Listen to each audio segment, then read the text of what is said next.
Waktu terakhir ini di sosial media, terutama di TikTok, saya melihat dan beberapa platform lain sangat masif sekali fitnah yang dilakukan oleh akun-akun yang sebagian besar anonim, yang kita tahu afiliasinya kemana, yang membuat berita fitnah seolah-olah Bapak SBY berada di balik isu ijazah palsu Pak Jokowi yang sekarang sedang berseteru antara Pak Jokowi dengan Roy Suryo dan kawan-kawan.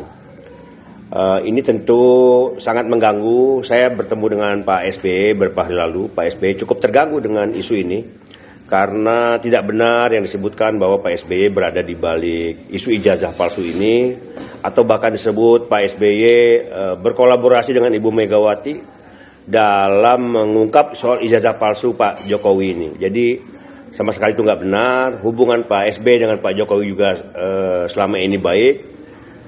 Kita berharap untuk dihentikanlah fitnah yang sudah tidak karuan ya di TikTok. Pak SBY sekarang ini day to day politiknya itu sudah banyak di melukis, kemudian juga seni-seni lainnya, kemudian persiapan poli, berkunjung ke daerah, banyak di Pacitan, kemudian hari-hari politik di partai kan sudah banyak dipimpin oleh Pak Mas Ahaye. Jadi tolong dihentikan agar fitnah-fitnah tidak meluas ya. Kalau juga tidak dihentikan, ada kemungkinan PSB akan mengambil langkah hukum akan dengan pertama memberikan somasi kepada orang-orang yang sudah membuat fitnah tersebut, dan terbuka kemungkinan untuk menempuh jalur hukum. Ini semakin melebar isunya begitu ya, dari babak baru lagi kayaknya dalam kasus ini ya. Ijazah Presiden ke-7 yang disebut-sebut katanya ada collab antara Presiden ke-5 dan juga ke-6.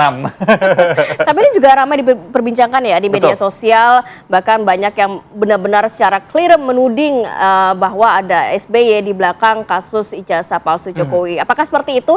Kita akan membahas hal ini dengan narasumber yang sudah hadir di studio. Sudah ada Mas Ahmad Khairul Umam, Kepala Badan Riset dan Inovasi Strategi DPP Demokrat. Selamat pagi Mas Umam. Pagi Pak Rati, pagi Mas Riza. Waalaikumsalam warahmatullahi. Kemudian juga Mas Adi Praitno, analis politik UIN Jakarta. Selamat pagi Mas Adi. Selamat pagi Rati. Sehat ya? Terima kasih Bapak sudah hadir pagi hari ini. Mas Umam, jadi internal dari Demokrat melihatnya seperti apa? Apakah memang dulu Roy Suryo kan pernah bagian dari Demokrat begitu ya? Apakah isu ini juga berawal dari sana? Yang pasti kita tegaskan bahwa positioning Pak SBY dan juga keluarga besar Partai Demokrat sangat clean and clear, tidak terlibat di dalam konteks kontroversi ijazah palsu atau apapun itu namanya terkait dengan Pak Jokowi. Jadi kalau misal ada tudingan-tudingan semacam itu yang mencoba mengaitkan itu jelas tidak berdasar dan itu adalah fitnah yang harus diluruskan.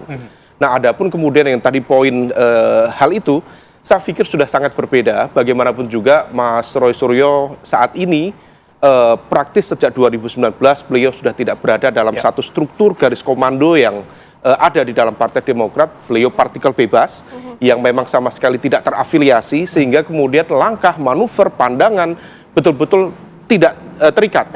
Dan juga tidak terlibat dalam konteks kepartaian. Nah, maka di level ini apa yang menjadi concern dari Pak SBY betul-betul mencoba jangan sampai kemudian peredaran disinformasi yang merebak di media sosial, karena seringkali kecepatan disinformasi itu jauh melebihi fakta, sehingga kemudian daya rusaknya itu tidak mudah dikontrol ketika kemudian kita menyampaikan klarifikasi. Maka langkah ini adalah proses yang tegas untuk memberikan batasan yang clear antara etika di dalam konteks berekspresi dalam ruang demokrasi dan juga batasan hukum yang kemudian harus ditegakkan.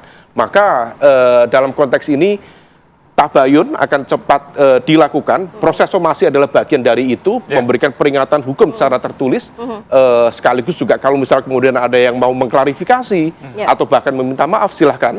Tetapi kalau misal kemudian memang tidak ada langkah lebih lanjut, proses hukum selanjutnya akan bisa ditempuh ke depan. Jadi memang proses hukum seperti somasi sudah dilayangkan ke beberapa pihak, khususnya akun media sosial membahas mengenai ini ya, Mas Umam. Tapi kalau kita melihat kan juga sempat ada lontaran, yakni dari fraksi Partai Demokrat sendiri saat di Senayan begitu. Kenapa akhirnya menyinggung mengenai kasus ijazah Jokowi? Saya pikir itu bukan satu statement yang memang diarahkan secara spesifik terkait itu. Kita, masyarakat politik Indonesia, selama praktis 1 tahun terakhir, ini risetnya Mas Adi, kita itu cukup banyak, hampir setiap momentum dihadapkan pada narasi dan juga pemberitaan ini. Dan itu bergulir, dia menciptakan snowball effect. Sehingga kemudian pembicaraan apapun, terutama dalam konteks rapat di Senayan itu, memang bicara tentang spesifik terkait dengan konteks administratif di dunia pendidikan. Nah, itu adalah sebuah barangkali intermezzo dari Bang Benny waktu itu, tetapi tidak diarahkan secara spesifik bicara tentang itu, karena juga merespon apa yang waktu itu dilakukan oleh salah satu hakim Mahkamah Konstitusi yang kemudian mencoba untuk mengklarifikasi. Nah, kita yang menjadi concern, menjadi bagian dari pendidikan politik kita, secepatnya itu bisa disudahi, itu akan jauh lebih baik. Karena akan ada banyak sekali hal-hal terkait dengan konteks aturan, kemudian bicara tentang kemudian hal-hal yang sifatnya teknokratis dalam sistem pemilu dan sebagainya, yang perlu diadres lebih cepat daripada ruang politik dan juga ruang publik kita dipenuhi dengan hal-hal yang tidak produktif seperti itu. Maka kita dari Partai Demokrat sendiri sangat concern supaya kontroversi, perdebatan yang tidak produktif segera kemudian bisa dihentikan, dan dalam konteks ini positioning dari Partai Demokrat dan Pak SBY clear and clean and clear, tidak terlibat sama sekali dan tidak ada sangkut pautnya terkait dengan hal itu. Oke, Mas Adi, tadi seperti dikatakan ini akun anonim tapi terafiliasi pihak tertentu begitu ya. Sebenarnya tujuannya buat apa sih bikin ramai begini? Ya, saya kira memang medsos kita belakangan ini cukup luar biasa liar ya, tidak bisa dikontrol dan tidak bisa dikendalikan oleh siapapun. Bahkan begitu banyak akun-akun anonim, ya tujuannya cukup banyak. Kadang dia ingin memuji orang, kadang juga untuk menyerang orang dan sekaligus merusak kredibilitas figur-figur tertentu. Tapi kan di era yang serba terbuka, saya kira sekarang sangat gampang untuk mendeteksi akun-akun anonim yang sekalipun namanya tidak jelas, itu siapa, tidak ada foto. Tapi karena terverifikasi dengan email dan nomor handphone, ya saya kira apa yang disampaikan oleh Partai Demokrat itu terkonfirmasi bahwa kok rasa-rasanya ada akun-akun anonim yang diorkestrasi, ini sistematis, yang sepertinya dirasa oleh Partai Demokrat menyerang kehormatan Pak SBY. Itulah yang sepertinya membuat reaksi, ada indikasi soal ingin melaporkan akun-akun tertentu, pihak-pihak tertentu yang terafiliasi, apalagi ada istilah-istilah masif ya. Itu yang pertama. Yang kedua, kalau mau jujur sebenarnya terkait dengan ijazah ini, kan sejak awal sudah mulai memunculkan teka-teki. Siapa sih aktor dan dalangnya? Siapa sih yang turut serta memainkannya? Kalau itu hanya sebatas opini dan pendapat publik, mungkin tidak bisa dijadikan kredensial diukur. Tapi kalau ada pihak-pihak tertentu yang mengatakan bahwa oh ijazah ini ada yang mengorkestrasi, ada orang besar, ada kaitannya dengan persaingan 2029. Tapi kan itu Pak Jokowi sendiri yang bilang ada orang besar di balik kasus ijazah ini. Nah itu yang saya sebut, teka-teki ini yang selalu memunculkan kira-kira siapa sosok itu. Nah sepertinya Partai Demokrat itu menyisir di media sosial, memention gitu ya nama Pak SBY, mungkin juga menyebut Partai Demokrat yang dianggap menjadi bagian dari. Tapi Mas Adi melihat ada arah ke sana, collab antara Pak SBY dengan Bu Mega bahkan dikatakan. Ini nggak main-main loh collab ini. Kalau mau pakai cocoklogi ya cocok-cocok saja.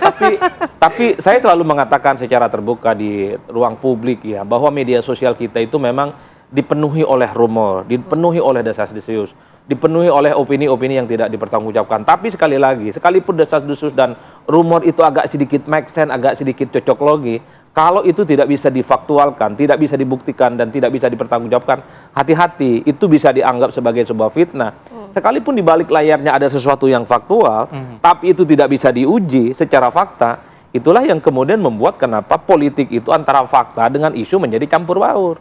Nah, saya termasuk orang yang agak hati-hati dalam memberikan statement apapun, karena khawatir sekalipun apa yang kita tahu disampaikan tidak bisa dibuktikan secara fakta, itu bisa mengarah pada tindakan-tindakan yang disebut dengan disinformasi, itu bisa mengarah kepada fitnah, itu yang disebut dengan hal-hal yang sifatnya mendiskreditkan. Jadi bagi saya bermedsos secara sehat itu adalah hal yang utama. Ini tahun 2026 loh. Jadi harus menghindari hal-hal yang sifatnya problematik. Ya betul, saatnya kita move on seperti yang disampaikan oleh Bung Umam nih, bos riset Partai Demokrat. Mas Umam, menarik juga tadi. Kalau berbicara mengenai tadi secara clean and clear sudah disampaikan oleh Mas Umam. Tapi begini, di media sosial ini ramai diperbincangkan terkait, oke lah kita melihat pernyataan dari Mas Kaisang bahwa tidak ada masalah Pak Jokowi dengan Pak SBY. Tapi ini relawan Jokowi ini bahkan menuding ada Partai Demokrat di belakang kasus ini. Nanti seperti apa tanggapannya ya? Kita tahan dulu ya. Kita akan sambung lagi saat lagi tetap bersama kami di Apa Kabar Indonesia Pak.